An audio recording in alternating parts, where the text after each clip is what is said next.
روح هناك. او ياك وياك. ايه بنتي. بنتك جرحة. شو عليك؟ ها؟ شو عليك تعالي.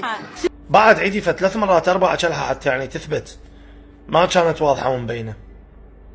انه بالمقدمة تقول له شو ما طالع عليك. يعني الاذى النفسي ما حد ما يحس بيه بس صاحبه، ممكن يصير اصعب من الاذى الجسدي، ممكن يظل سنين ويانا، واللي مر بهالموقف راح يحس بهذا الشيء.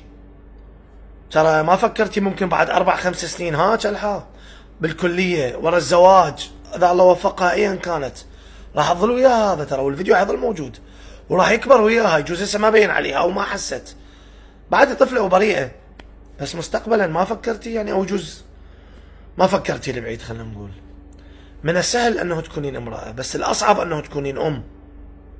ونفس الشيء طبعا على الرجال هم، يعني تكون اب هم مو سهلة. وبالنسبة للاعلام يعني يا ريت لو انه تدريب لهم او شيء او رقابة، ما معقولة يوميا طلعت لنا شغلة غريبة عجيبة بالاعلام.